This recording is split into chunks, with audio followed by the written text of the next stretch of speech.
a minha oração, nasce em mim e me salva. Deus ouve a minha oração, nasce em mim e me salva. Nasce em mim, nasce em mim, nasce em mim, apaga o meu pecado. Nasce em mim, nasce em mim, nasce em mim e salva minha vida.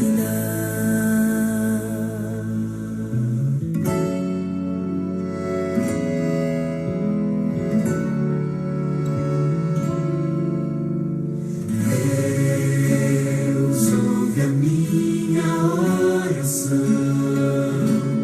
nasce em mim e me salva. Deus ouve a minha oração, nasce em mim e me salva. Nasce em mim, nasce em mim, nasce em mim, apaga o meu pecado. Nasce em mim,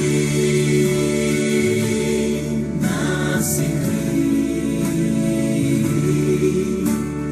nasce em mim e salva minha vida.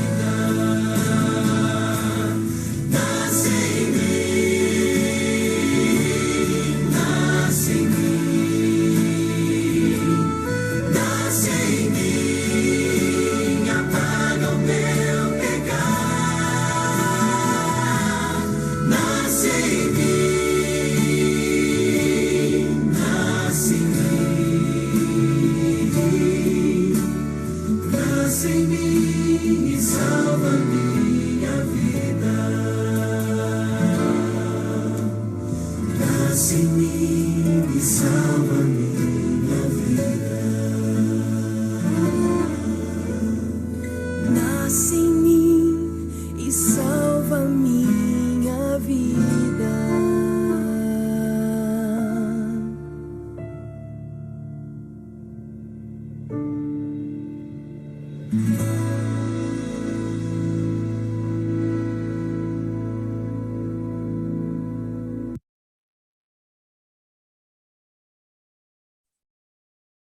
Boa noite, tudo bem com você?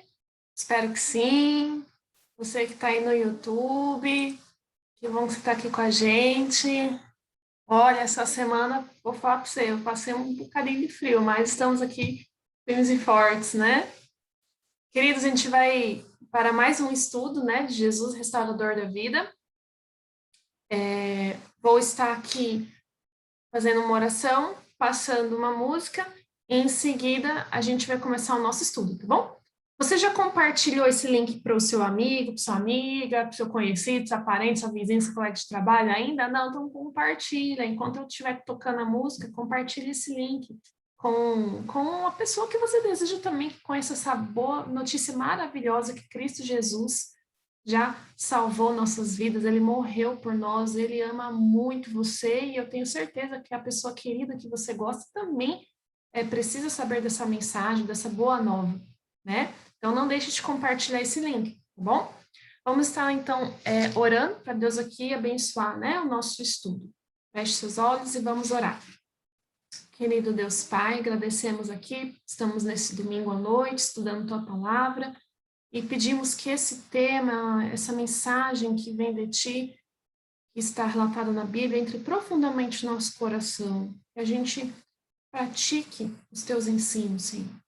Que os equipamentos funcionem, tudo ocorra bem, tanto aqui em casa como de quem está aqui assistindo essa live. É isso que eu peço e agradeço. Que o Santo Espírito esteja aqui conosco, em nome de Jesus. Amém. Muito bem. Vou estar aqui tocando uma música e aí você, o nosso combinado, hein? Compartilha com alguém esse link, enquanto toca a música.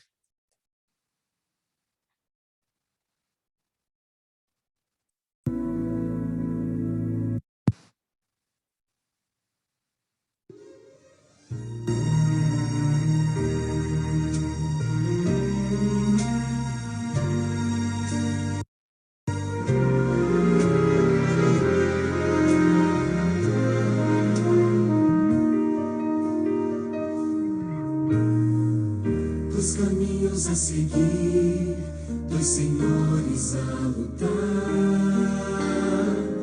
Qual dos dois irei servir?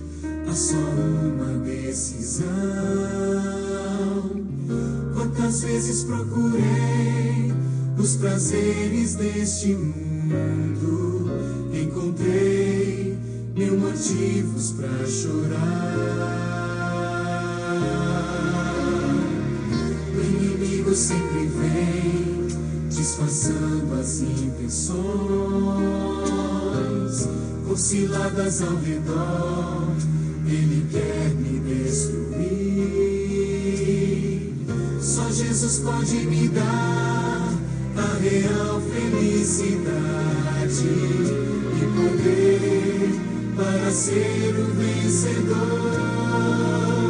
Sou de Jesus, o Senhor na vitória, o alimento, a vida, rocha eterna da salvação.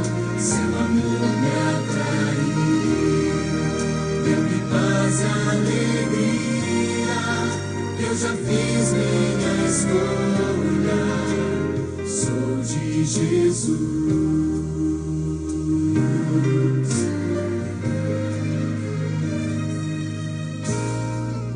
Decide testemunhar, mesmo em forte provação, rejeitando pela fé o pecado e seu sabor. No caminho de Jesus estarei sempre seguro, e assim eu prossigo rumo ao céu. Sou de Jesus, o Senhor da vitória, o alimento, a vida, rocha eterna da salvação. Seu amor me atraiu, deu-me paz e alegria. Eu já fiz minha escolha, sou de Jesus.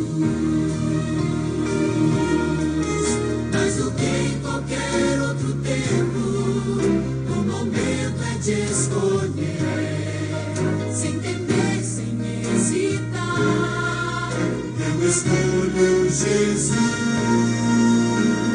sou de Jesus, o Senhor da vitória, o alimento, a vida, rocha eterna da salvação. Seu amor me atraiu, deu-me paz e alegria. Eu já fiz minha escolha, sou de Jesus. Eu já fiz minha escolha, sou de Jesus.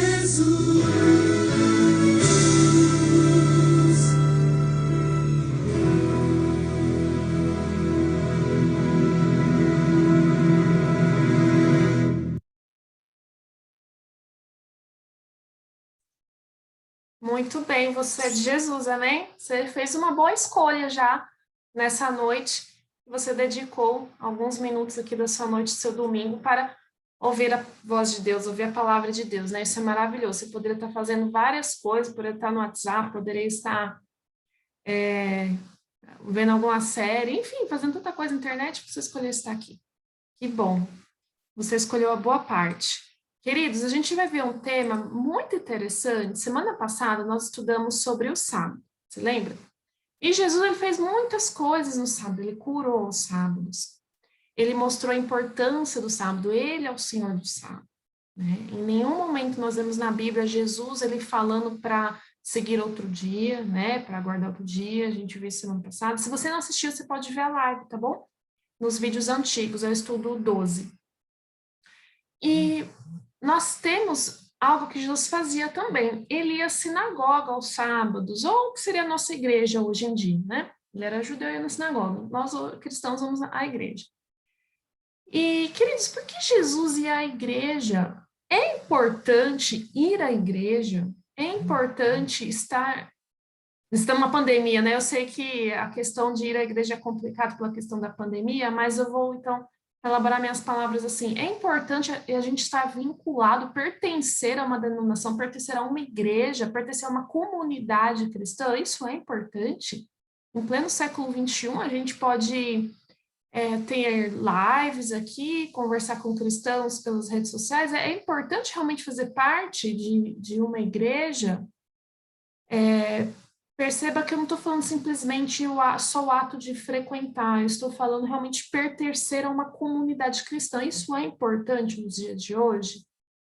Nós vamos estudar na Bíblia o que é igreja, quem fundou a igreja, qual a importância da igreja, qual o objetivo da igreja, se faz sentido pertencer a uma igreja em pleno século XXI. Então, a gente vai estudar esse tema, ok? Deixa eu compartilhar aqui o meu slide. Vamos.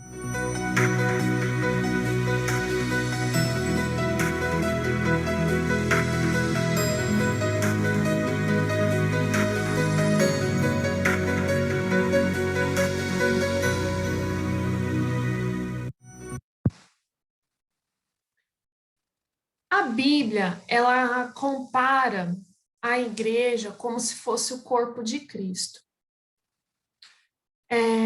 Hoje, até ainda mais com a pandemia, né, que ficamos muito distantes uns dos outros, até trouxe assim à tona essa discussão da necessidade de realmente estarmos juntos, né? E quando eu digo junto, não é junto fisicamente, estou falando junto no sentido de pertencer a uma comunidade, tá? Que agora na pandemia eu sei que é complicado, mas eu digo realmente a pertencer a uma comunidade. Há necessidade disso, né? E nós vamos entender um pouquinho essa analogia que Cristo faz com a igreja como se fosse um corpo. Mas antes, como nós somos chiques no último, né? A gente tem aqui o nosso apresentador da TV Novo Tempo, Luiz Gonçalves, ele vai dar uma palavrinha aqui pra gente. Olá, tudo bem?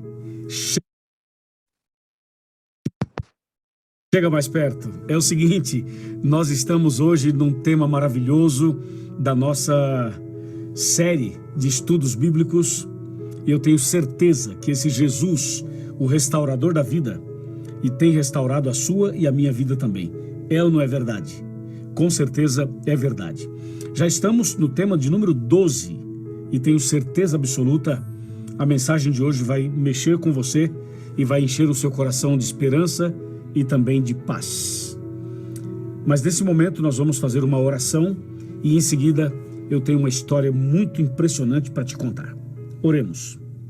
Querido Pai Celestial, muito obrigado por esse momento em que vamos abrir a Tua Palavra, em que vamos ter um estudo bíblico, uma classe bíblica, um pequeno grupo, que o Teu poder se manifeste na vida de cada um de nós. Abençoa a pessoa que está fazendo o curso bíblico, os professores que ensinam a Tua Palavra, em nome de Jesus. Amém. Amém. Muito bem, já estamos preparados para dar início a esse tema maravilhoso, mas antes eu quero só lembrar você que ao seu lado tem um instrutor bíblico ou uma instrutora bíblica com a qual nós fazemos uma dupla missionária para juntos estudarmos a Bíblia e aprendermos juntos e tirarmos dúvidas e crescermos na fé. Olha só, a história que eu vou contar para você hoje aconteceu numa pequena cidade chamada Omaha, que fica no estado de Nebraska, nos Estados Unidos. Ali tem uma cidadezinha chamada Boys Town, que é a cidade dos meninos. E essa foi fundada por um padre. E esse padre não somente fez toda a fundação ali, mas apresenta para a gente uma história impressionante. Se você for a essa cidade, você vai ver a história resumida numa estátua. Logo na entrada da cidade vai ter duas estátuas, na verdade, mas uma estátua apresenta dois meninos. E um desses meninos aparece com um sorriso de orelha a orelha e levando nas costas outro menino. Olha, a estátua resume a história. Então, um menino sorridente levando outro menino nas costas. Aí, o padre perguntou para o menino mais velho: você não se cansa de carregar assim o seu companheiro? Você não se cansa, você fica sorrindo, levando o outro nas costas? Me conta. E o menino falou assim: não. A resposta foi simplesmente não. Ele não é pesado. Ele é meu irmão. Uau! Impressionante, né? Ele não é pesado. Ele é o meu irmão. Aí está a essência do cristianismo. A essência do cristianismo é o amor. O amor expresso em palavras de ânimo, atos de bondade e ações de caridade. Quando a gente ama a Deus e ama o próximo, a gente vai olhar sempre para o próximo como nosso irmão. E se cada um estender a mão para o outro, para um ajudar o outro, as coisas serão bem melhores. A vida será mais leve e nós todos seremos muito mais abençoados. Junto com o garoto da cidade dos meninos, digamos sempre no nosso coração e também ao nosso semelhante: ele não é pesado, ele é meu irmão. Sim, você que está assistindo e participando dessa classe, ou desse pequeno grupo, ou desse estudo, você é meu irmão, você é minha irmã. Nós somos uma família, nós somos uma igreja. Preparemos-nos para vivermos juntos para sempre no reino dos céus. Agora você continua com o estudo bíblico, com o seu professor, sua professora, e daqui a pouco eu volto com você. Olha só que interessante na história que ele contou. Queridos, quem que hoje vive, na verdade não só hoje, né, mas toda a história da humanidade, quem que vive sozinho hoje em dia? É muito difícil viver sozinho, né? Jovens, crianças precisam do apoio ali da família, e mesmo quando eles crescem, nos tornamos adultos, não existe adulto que vive sozinho. A gente, em algum momento da vida, a gente precisa das pessoas, tanto por uma questão emocional, né? Porque é gostoso a gente conversar, compartilhar os problemas, alegrias, e também de ajuda para alguma coisa. Às vezes a pessoa tem alguma informação que você não tem, ela sabe de algo que você não sabe, te ajuda, ou ela consegue fazer algo que você não consegue, ela vai e te ajuda. Você também ajuda outras pessoas. Isso é no trabalho, é na escola, é na vizinhança. Não existe o ser humano que vive isolado. Existe, até existe, né? Tem alguns casos de seres humanos que no planeta, né? Alguns que são se isolam nas cavernas, tal. Até tem umas histórias assim, né? Mas no geral as pessoas não moram isoladamente umas das outras. No geral, estou dizendo, né? Nós precisamos uns dos outros. Se para todas as esferas da vida, escolar, acadêmico, familiar, a gente tem um contato com as pessoas, por que não também na questão espiritual? Será que algumas pessoas já falaram assim para mim: Bruna, mas eu posso conversar com Deus na minha casa, eu posso ler a Bíblia em casa, eu posso assistir um sermão em casa, eu não preciso de ninguém para conversar com Deus. De verdade, isso é real, você não precisa de ninguém para conversar com Deus, você pode conversar com Deus sozinho, e Jesus está na sua casa também. Claro que ele também está na sua casa, mas a vida espiritual religiosa, ela se resume só isso, só você e Deus, né? É só aqui, né? Então a gente vai entender um pouco mais o que a questão da comunidade cristã, como ela influencia na nossa vida espiritual e também nosso relacionamento com Deus, ela acaba influenciando. Então vamos aqui entender um pouquinho esse assunto, igreja. Eu gostaria que você abrisse sua Bíblia em Lucas 13.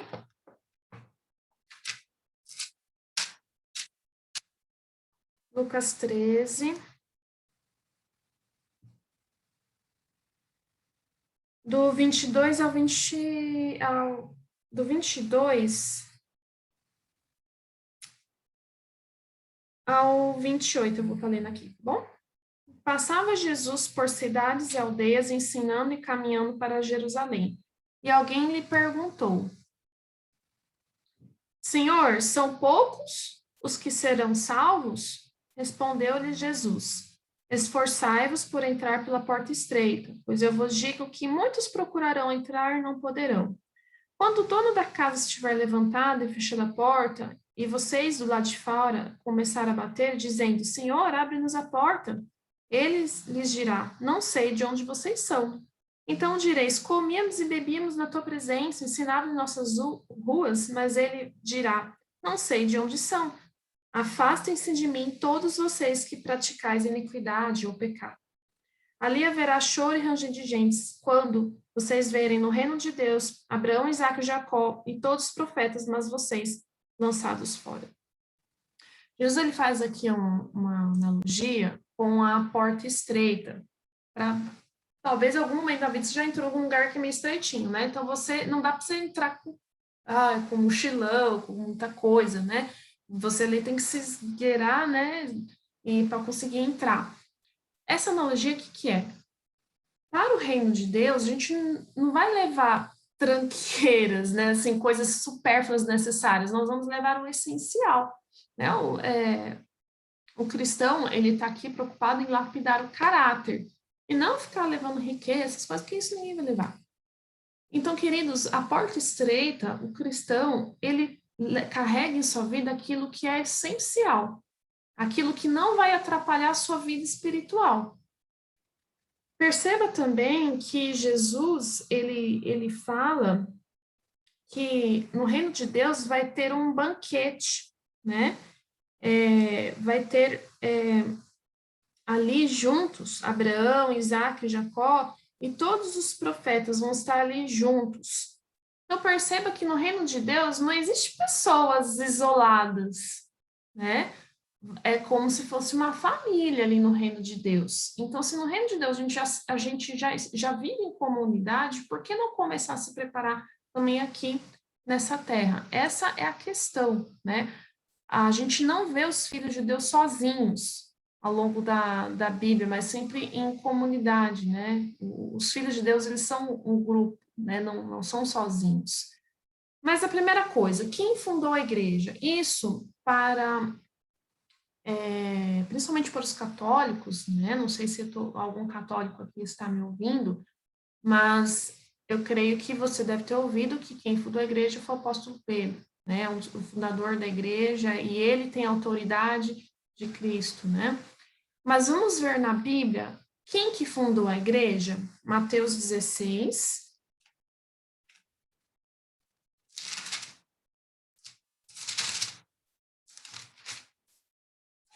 Mateus 16, 16 e 18. Estou procurando, já está na tela.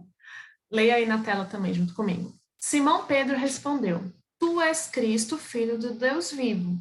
Jesus respondeu: Feliz é você, Simão, filho de Jonas, porque isto não lhe foi revelado por carne ou por sangue, mas por meu Pai que estás nos céus. Eu lhes digo que você é Pedro, e sobre esta pedra edificarei a minha igreja, e as portas do Hades não poderão vencer.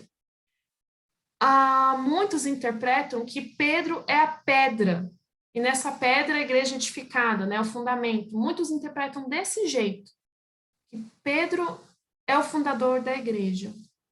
Mas Cristo, ele faz um jogo de palavras aqui. Pedro fala: olha, você é Cristo, o Filho de Deus vivo. Jesus fala: é verdade. E você é Simão, filho de Jonas. Ponto. Eu digo que você é Pedro. E sobre esta pedra em toda a Bíblia se refere a uma pedra, a uma rocha que é Jesus. Em nenhum momento você vê na Bíblia que Pedro é a pedra angular, é a base, é o alicerce. A gente vê Jesus como alicerce, como a rocha da salvação. Jesus ele só fez um jogo de palavras aqui. Você é Pedro e eu sou a pedra angular, eu sou a pedra que é a edificação desta igreja, né? É claro que naquele tempo não tinha denominação, não tinha várias igrejas cristãs, né? Não existia o nome de igreja naquela época ali que tinha Jesus e os apóstolos, né? O que a gente tem de relato na Bíblia é que Seguidores de Cristo falavam, né, que não pertencia ao caminho. Isso é o máximo que se tem, né? Inclusive, os cristãos, né, os primeiros cristãos, também está um livro de Atos que fala que pertencia a uma seita, né? Essa seita era o quê? Era a seita do caminho, era a seita que seguia Jesus, porque ali naquele começo, né, da igreja primitiva, eles eram minoria naquele começo, né? Depois que o cristianismo se expandiu e muito. A gente vê que quem fundou a igreja é Cristo. Ele tem autoridade, não foi o apóstolo Pedro, fundador da igreja. Queridos, essa questão, eu até dei uma pesquisada rápida. Você pode até procurar na internet. A primeira vez que um pontífice romano disse que Pedro tinha a autoridade de Cristo, né? Que Pedro ele era a base. Primeira vez que surgiu esse conceito, olha só, pesquisei, foi 445 depois de Cristo.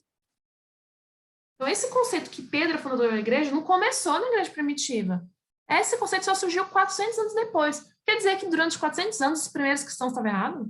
Perceba que não faz sentido. Foi muito tempo depois que alguém desenvolveu essa ideia. No caso, foi Leão I, primeiro pontífice romano, a falar isso. Perceba que não faz sentido falar que Pedro é o fundador da igreja cristã. Por quê? Você pode ver isso na Bíblia. Em Atos 15, tem um concílio em Jerusalém, que eles estavam discutindo a importância da circuncisão ou não. Quem que estava presidindo essa reunião? Quem que estava liderando a igreja naquela época? Era Tiago, meio-irmão de Jesus. Não era o apóstolo Pedro. Gente, se o apóstolo Pedro fosse fundador da igreja, ele que deveria estar liderando esse concílio, não era o Tiago. Perceba que não faz sentido colocar o Pedro como a pedra, o fundamento da igreja não faz sentido. Ele não era o líder principal ali. Perceba também outra situação que aconteceu em Gálatas 2, você pode ler na sua casa, não está ainda depois. Pedro, ele agiu de uma maneira errada, e Paulo, tem até essa expressão, Paulo resistiu face a face com Pedro. Ora, se teve ali uma discussão ali entre Pedro e Paulo, Paulo nunca teria tomado essa atitude se Pedro estivesse certo e se Pedro fosse realmente o fundador da igreja. Perceba que não faz sentido essa ideia que Pedro é o fundador da igreja cristã. Quem é o fundador da igreja é Jesus. Em toda a Bíblia, nós vemos várias expressões que Jesus é a rocha. Está em Salmos 95, Deuteronômio 32. Fala que nenhum outro nome importa para que sejamos salvos, apenas Cristo Jesus, Atos 4. Gente, há muitos e muitos, Efésios 2 também, fala de Cristo como fundador da igreja. Olha só esse versículo que eu quero trazer para vocês. 1 Coríntios 3:11. Porque ninguém pode colocar outro alicerce além do que já está posto, que é Jesus Cristo. Ou seja, o único alicerce, não há nenhum outro, é Jesus. Está muito claro isso. Novo Testamento, 1 Coríntios, isso foi escrito depois da morte de Jesus. Perceba que alguém pode falar, não, mas tudo bem, é Jesus que é o fundador da igreja, mas aí veio o apóstolo Pedro que organizou tudo. Não, não tem nenhum outro alicerce. É Cristo Jesus. Acabou. Então, queridos, eu sei que talvez muitos tenham essa crença, mas a Bíblia não ensina dessa maneira, tá? É Jesus. Não tem o ensinamento que Pedro foi o primeiro. Pedro não foi papa, até porque Pedro ele tinha uma sogra. Se ele tinha uma sogra, é sinal que ele era casado, certo? Então, Pedro não foi papa. Tá? Então, o apóstolo, outras pessoas foram, mas o apóstolo Pedro nunca foi papa. A gente não pode falar isso de acordo com a Bíblia. Outra coisa interessante, sobre qual fundamento a igreja foi edificada? Os pais da igreja, Cristo ou tradição? Portanto, vocês já não são estrangeiros nem forasteiros, mas concidadãos dos santos e membros da família de Deus, edificados sobre os fundamentos dos apóstolos e dos profetas, tendo Jesus Cristo como pedra angular, na qual todo edifício é ajustado e cresce para tornar-se um santuário santo no Senhor. Perceba que Paulo, né, ele chama os cristãos como membros da família de Deus. Aqui a gente já tem um ponto para falar a importância da igreja, né? Então, se nós somos membros da família de Deus, quer dizer que é uma comunidade, né? Não existe cristão sozinho. O cristão, ele vive numa família, que é a família de Deus. Então, aí já é um ponto, né? Que muitos pós-modernos, principalmente, falam que não há necessidade de igreja, mas a Bíblia fala que a gente vive numa família. Se família não é feita de um, né, gente? Então, outra questão. É o fundamento dos apóstolos profetas, porque eles ali, né, falaram os ensinos de Cristo, e tudo isso, qual que é o alicerce, a pedra angular? Jesus Cristo. Então, a igreja, ela não deve ser edificada em tradição, a igreja não deve ser edificada nos pais da igreja, os líderes da igreja, a igreja deve ser edificada em Cristo, somente nele. Para que Deus escolheu o seu povo? Fazer o quê? 1 Pedro 2,9. Mas vós sois a geração eleita, o sacerdócio real, nação santa, o povo adquirido, para que anuncieis as virtudes daquele que vos chamou das trevas para a sua maravilhosa luz. Ok, Bruna, faz parte de uma igreja, mas para que Deus me escolheu? Para você fazer parte de um povo, de uma nação santa. Olha aqui o conceito, de novo, de um coletivo, nação santa. Não existe nação de um único indivíduo. Nação é um conjunto de pessoas. Povo adquirido. Não existe povo sozinho. Povo também é um conceito coletivo. Percebam, né? Geração eleita. Também não existe geração de uma, né? A geração, você só consegue transmitir geração a geração, vir geração após a outra, se é um conjunto de pessoas. Senão, se tiver uma pessoa só, a geração morre, certo? Então, percebam que o Deus, ele fala ali do seu povo num conceito coletivo. Tá? Então, o povo de Deus está junto. Não existe povo de Deus separado. É porque senão não é povo, né? É um só. Né? E para que Deus nos chamou? Para sermos separados. Quando fala nação santa, não quer dizer que santo que não vai errar, que é bonzinho, faz milagre. Não é nesse sentido. Santo na Bíblia quer dizer separado, que tem uma função específica. Qual é a nossa função? Anunciar as virtudes de Deus, anunciar as maravilhosas coisas que Deus nos ensina, para tirar as pessoas das trevas para a sua maravilhosa luz. Essa é a nossa função como povo de Deus. Deus não escolheu você e a mim apenas para a gente ficar desfrutando das bênçãos de Deus sozinho aqui, ó, de uma maneira egoísta. Não, Ele quer que você compartilhe essa boa nova. E como é que você vai compartilhar sem ter um relacionamento com outras pessoas? Não dá, né? Então, Deus, Ele nos chama para isso. Lembra aquela comparação do corpo? Qual comparação a Bíblia utiliza para se referir à igreja? Olha que interessante, o apóstolo Paulo fala, 1 Coríntios 12. Porque assim como o corpo é um e tem muitos membros, e todos os membros, sendo muitos, são um só corpo, assim também é Cristo. Pois todos nós fomos batizados em um espírito, formando um corpo, quer judeus, quer gregos, quer servos, quer livres, e todos temos bebido de um espírito. Assim, pois, há muitos membros, mas um corpo. O apóstolo Paulo está falando, olha, todos vocês foram batizados no Espírito Santo, todos vocês foram chamados, né? Pode ser judeu, pode ser grego, pode ser corintiano, pode ser flamenguista, pode ser de Itaí, de Cornamacete, de Paranapanema, você pode ser ali da Argentina, pode, enfim, você, né? Independente de quem você seja, todos nós somos chamados, batizados ali, entregando a vida a Jesus, crendo no Espírito Santo, Deus Pai, Filho. E, queridos, perceba que todas essas pessoas diferentes formam um só corpo. Existe corpo feito só de mão, feito só de nariz, feito só de orelha, feito só de estômago, feito só de pé, só de cabeça? Não. O corpo é o quê? O conjunto de membros. Se não tiver todo esse conjunto, não é corpo, certo? E aqui é uma ilustração mostrando mais uma vez o conceito que é um coletivo o povo de Deus. Não existe povo de Deus separado. É coletivo o conceito. E outra coisa, no corpo, cada um tem uma função. O estômago, a função dele é digerir os alimentos. O olho, a visão. O nariz, para a gente sentir o cheiro das coisas, para entrar o oxigênio também, para eliminar o gás carbônico. A boca, para a ingestão dos alimentos, para falar. Cada um tem uma função. Assim também seria na igreja. Cada um tem o seu jeito. O estômago não é igual ao olho, A boca não é igual a orelha. Cada um tem seu jeito e cada um é importante, tem a sua função, tem a sua relevância, percebam? E veja que se alguém não tem a mão, ou não tem a orelha, ou perde a visão, ou não consegue andar, perceba que isso, de certa maneira, limita o corpo. Da mesma forma, a igreja, querido, você é muito importante no corpo de Cristo. Se você não está no corpo de Cristo, você está fazendo falta. A igreja, o corpo não está completo, não vai funcionar plenamente. Perceba que, com certeza deve ter acontecido com você. Quantas vezes eu já não machuquei a mão, queimei a mão? Às vezes sai, né? Não sei se alguém aqui já teve, infelizmente, né, a unha arrancada, assim. Nossa, um negócio assim tão pequenininho, mas incomoda tanto, não é verdade? Queridos, todos vocês são importantes para Deus.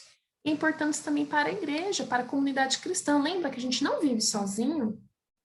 Então, nós precisamos uns dos outros e também espiritualmente precisamos, porque cada um vai ajudar num aspecto, né? Cada um é bom numa coisa. Vai ter pessoas que vão ser muito boas para explicar a palavra de Deus. Nós precisamos de pessoas assim. Vamos ter outras pessoas que são muito boas para conduzir louvores. E como é gostoso ter uma boa música, não é verdade? Até anima a gente, da gente com bom humor. Precisa de pessoas assim. É necessário também pessoas calorosas, pessoas que sabem recepcionar, aconchegar, pessoas hospitaleiras. São necessárias pessoas assim. São necessárias pessoas que sabem lidar com as crianças. Que as crianças também precisam ali ser conduzidas no corpo de Cristo, né? Ser conduzidas ali dentro da comunidade cristã. Perceba que se falta uma pessoa, o corpo já fica debilitado. Então, queridos, todos são importantes e nós precisamos de todos, a igreja precisa de todos, né? E todos todos recebem um benefício. Perceba que o estômago não é mais importante que o olho, que não é mais importante que o nariz. Todos são igualmente importantes, todos precisam, e todos esses órgãos precisam uns dos outros, né? Assim também a vida espiritual. A gente também, é claro que a nossa base é o quê? Cristo Jesus, é o alicerce. É Cristo que vai nos salvar, não é a igreja. Placa de igreja não salva ninguém, é Cristo, nós já estudamos isso. Mas a vida em comunidade cristã, ela se torna muito mais fácil. Querido, imagina que você vai cruzar um oceano. Você pode cruzar um oceano de barco sozinho? Pode. Já até, não sei se foi a Amir Klink que conseguiu isso. Acho que deu a volta ao mundo sozinho, se não me engano foi ele. Até é possível você conseguir cruzar o oceano sozinho no barco. Mas se você tiver mais pessoas ali nesse barco para cruzar o oceano, não vai ser muito mais fácil? Quando um está cansado, o outro ajuda. Quando um está desanimado, o outro lá faz dar risada, anima. É assim a vida cristã. Por isso a necessidade de uma igreja. Um ajuda o outro a continuar firme ali no caminho, olhando para Jesus, buscando a Jesus e ajudando outras pessoas a conhecerem essa boa nova maravilhosa. Vamos continuar aqui para a gente terminar. Por que Deus estabeleceu a liderança da igreja? Então, nós sabemos que a igreja é relevante, mas Deus ele designou líderes. Por exemplo, apóstolos eram líderes, né? Tinha bispos, tinha depois diáconos, né?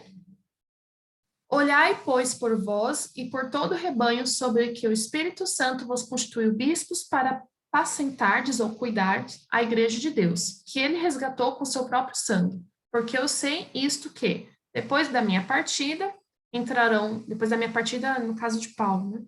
Entrarão no meio de vós lobos cruéis, que não pouparão ao rebanho. É importante líderes para que o quê? Ajude a organizar. Geralmente os líderes são mais experientes, né? Então, por exemplo, se surgir algum ensino que não está de acordo com a Bíblia, geralmente são os primeiros, geralmente, tá? Geralmente são os primeiros a perceber a entrada dos lobos, né? Então, é necessário a liderança de uma igreja justamente por uma questão de organização, né? E para cuidar da igreja, apacentar. Quais seriam as características de líderes da igreja? Não é qualquer pessoa, tem que ter algumas características específicas. Vamos em 1 Timóteo, capítulo 3. 1 Timóteo, capítulo 3.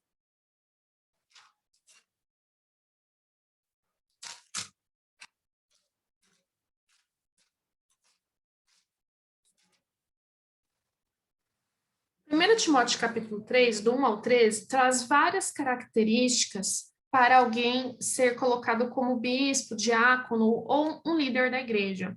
Eu vou dar uma resumida aqui, você pode estar lendo em sua casa também. Fala que tem que ser alguém irrepreensível, esposo de uma só mulher. Olha que característica interessante, para ser líder da igreja, pode casar, viu? Não precisa de celibato. A Bíblia deixa claro aqui, ó, esposo de uma só mulher, ou seja, pode casar. Mas que seja esposo de uma mulher e seja fiel a ela, tá? Então, a pessoa tem que ser fiel no seu casamento, temperante, sóbrio, não ter vícios, né? Modesto, não é uma pessoa arrogante, esbanjadora, uma pessoa hospitaleira, uma pessoa apta para ensinar, não dada ao vinho, não violento, porém cordial, inimigo de contendas, não vai ser uma pessoa que vai ficar procurando briga, né? Não avarento, uma pessoa solista, generosa, que governe bem a própria casa, que ele cuide não só da igreja, mas que cuide também da sua própria casa, sua família, criando os filhos sob a disciplina com todo o respeito. É também recomendável que não seja neófito, ou seja, muito novo na fé. Essa é uma recomendação. Eu sei que, dependendo das situações, em algumas cidades, às vezes não tem ninguém ali, né, para tá cuidando da igreja, e acaba, às vezes, sendo pessoas novas na fé. Há situações e situações, né, queridos? Mas se tiver alguém mais experiente, é recomendável ser o mais experiente, estar liderando, né? Se tiver, essa é a recomendação. Então, aqui tem várias características. Percebam que dessas características, não está falando, tem que ser alguém rico, tem que ser alguém com diploma. Não. Perceba que a Bíblia fala mais uma questão de caráter, né? Então, tem que ser uma pessoa ali temperante, cordial, né? Não avarento, não dado aos vícios. Então, as qualificações estão mais ligadas ao caráter, à espiritualidade também da pessoa. Olha só que interessante. Quais são as marcas da identidade da igreja dos últimos dias? Apocalipse 14, 12. Aqui está a paciência dos santos. Aqui estão os que guardam os mandamentos de Deus e a fé em Jesus. Lembra que Deus chamou ali seu povo, a nação santa, os santos de Deus, os separados, né? Os seus filhos que ele escolheu para viver em novidade de vida? Quem são essas pessoas? Quem é esse conjunto de pessoas? Quem é essa igreja de Deus verdadeira? Os que guardam os mandamentos de Deus. E nós já vimos quais são os mandamentos de Deus. Se você não viu, pode dar uma checada nos 2 últimos vídeos. Nós vimos os mandamentos de Deus, os 10 mandamentos de Deus, todos os mandamentos de Deus, inclusive o sábado. E tem o testemunho de Jesus, e tem a fé em Jesus. Essa é uma característica do povo de Deus, ou seja, da igreja de Deus, da igreja verdadeira. Guardar os mandamentos e a fé em Jesus. Nós vamos adentrar um pouquinho mais essa questão da igreja verdadeira mais para frente, tá? Qual é a missão da igreja? Mateus 28, do 18 ao 20. E chegando-se Jesus, falou-lhes, dizendo, é-me dado todo o poder no céu e na terra. Portanto, ide, fazei discípulos de todas as nações, batizando-os em nome do Pai, do Filho e do Espírito Santo, ensinando-os a guardar todas as coisas que vos tenho mandado. E eis que estou convosco todos os dias até a consumação dos séculos. Amém.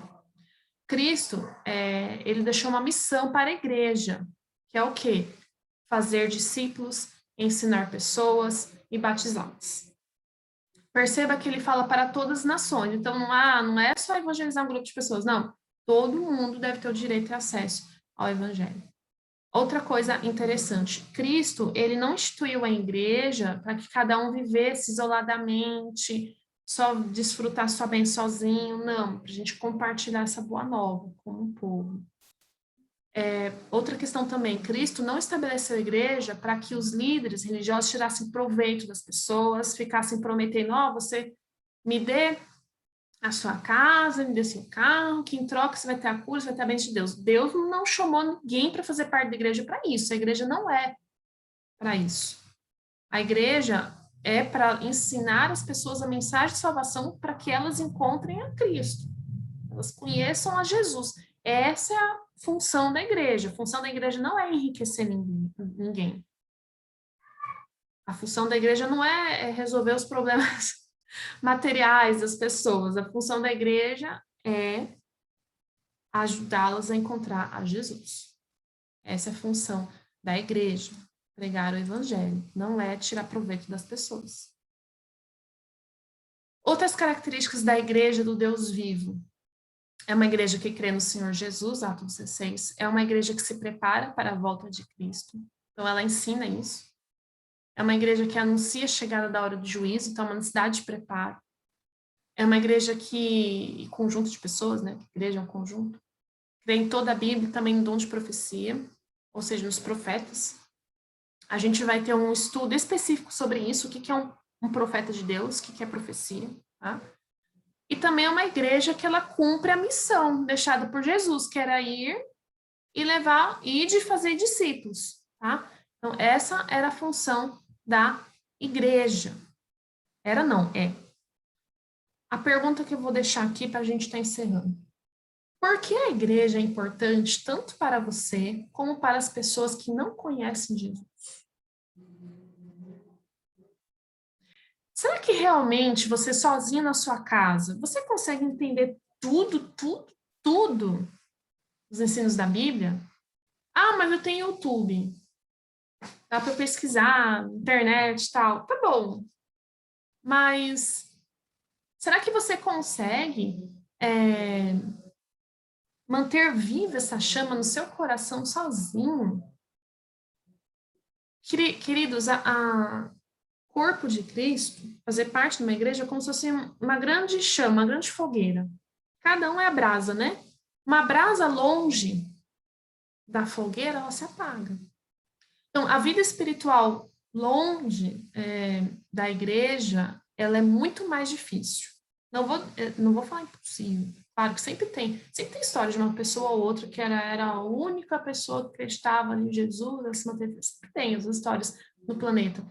Mas essas histórias só de lugares muito isolados, contextos bem específicos, às vezes contexto de guerra, porque essa pessoa, tenho certeza, algumas histórias que eu já li de missionários, pessoas que viveram em guerra, em lugares isolados, que se elas tivessem oportunidade, elas estariam reunidas junto com outros cristãos, outros sinceros. Queridos, fazer parte da igreja, ela é uma bênção. Não é uma obrigação, é uma bênção para a nossa vida. Por quê? Cada um ajuda o outro. É claro que não existe ser humano perfeito. Sempre vai ter aquele irmão, né? Aquela pessoa que é mais difícil de lidar. Às vezes você não bate tanto a sua personalidade com a da outra pessoa. Mas, queridos, como é que nós vamos exercer paciência? Como é que o Deus vai nos dar sabedoria para lidar com as pessoas se a gente só convive com quem a gente gosta, com quem a gente só tem facilidade de relacionamento? Não tem como Deus lapidar a sabedoria e lapidar a paciência em você desse jeito. A igreja também serve para Deus nos lapidar, para tirar as arestas de nós. Então, às vezes, pode ser que ocorra atrito, sim, às vezes ocorre, pessoas diferentes, às vezes na mesma casa, irmãos, né, irmãos mesmo sangue, às vezes não tem atrito, pode acontecer também dentro da igreja.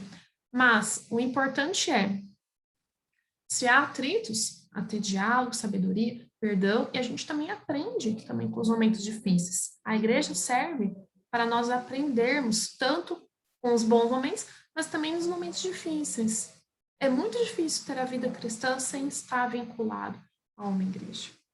Agora, a pergunta que fica aqui é, mas qual igreja pertencer, né? Porque só no Brasil tem mais de 40 mil denominações cristãs. Isso é um assunto para um próximo tema que a gente vai discutir, tá? Como identificar uma igreja verdadeira? Será que qualquer igreja serve? Como é que é? A gente vai discutir isso mais para frente. Queridos, a mensagem que eu gostaria de ter deixado para vocês hoje é a importância para vocês verem que Deus deixou o corpo de Cristo para ajudar os membros, uns aos outros, né? A importância e a bênção que é. Deixa eu voltar aqui e compartilhar meu slide. E o meu apelo para você essa noite é o seguinte: você deseja fazer parte da Igreja de Deus e contribuir com os dons que Ele te deu para ajudar a salvar outras pessoas? Deus, ele dá dons para todo mundo. E não tem como você exercer seu dom sozinho. Não existe isso. Deus, ele não deu um dom para você usufruir sozinho. O seu dom, ele só vai crescer se você multiplicar, se você compartilhar. E só tem como fazer isso dentro de uma igreja. Você se relacionando com as pessoas e juntos com elas, buscando compartilhar essa mensagem com outros. Então, queridos, meu apelo para você essa noite é: Não fique sozinho. Eu sei que a gente está numa pandemia, mas estamos aqui. Estamos aqui para te ajudar. A gente quer estarmos juntos, né? Nem que seja, por enquanto, virtualmente. Eu sei que cada um tem uma necessidade de saúde e tal, né? Mas, queridos, há sim uma necessidade. Deus deixou a igreja para o benefício de seus filhos. Lembra?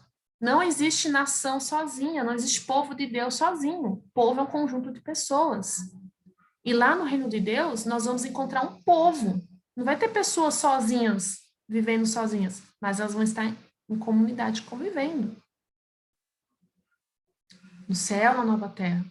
Então, queridos, que desde já você decida fazer parte da igreja de Deus, a fazer parte da comunidade cristã.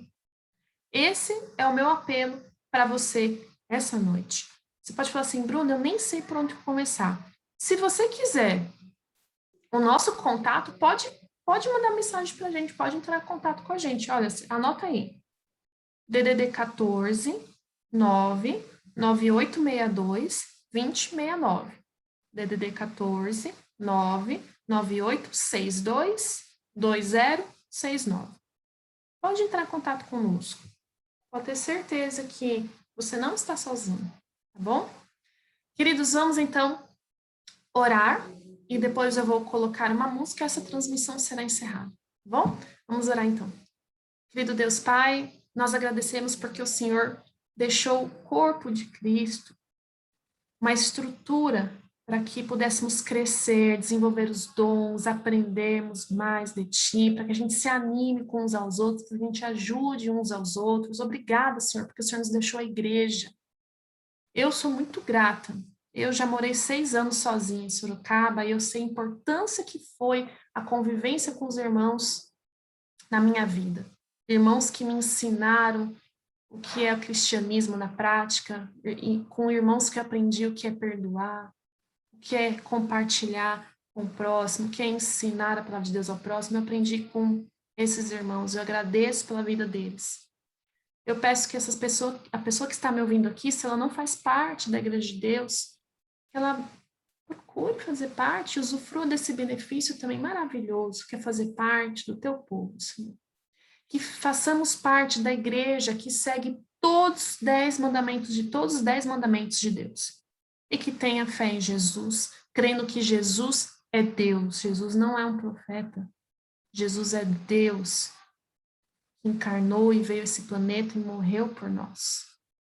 É em Cristo que nós cremos e que essa pessoa faça parte dessa igreja que crê nos 10 mandamentos e também no Filho de Deus, em Jesus Cristo. Muito obrigada por tudo, Senhor. Que tenhamos uma semana na Tua presença, em nome de Jesus. Amém. Queridos, então até próximo domingo, para a gente estudar mais temas maravilhosos da Bíblia, tá bom? Vou estar aqui aguardando você, vou compartilhar uma música e a gente se vê próxima semana.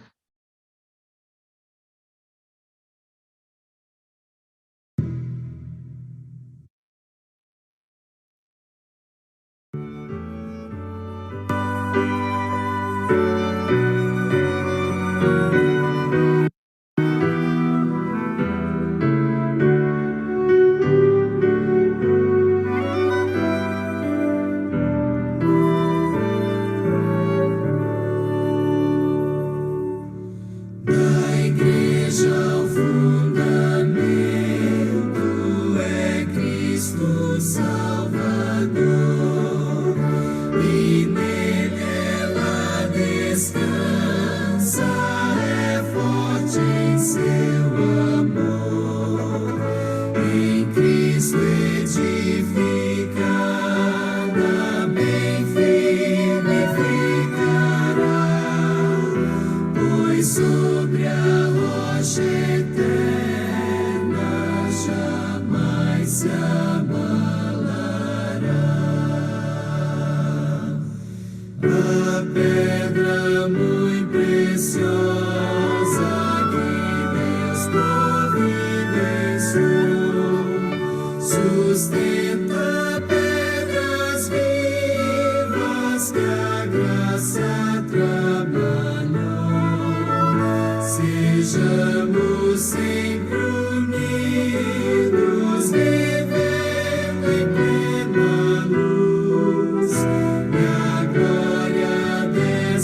igreja.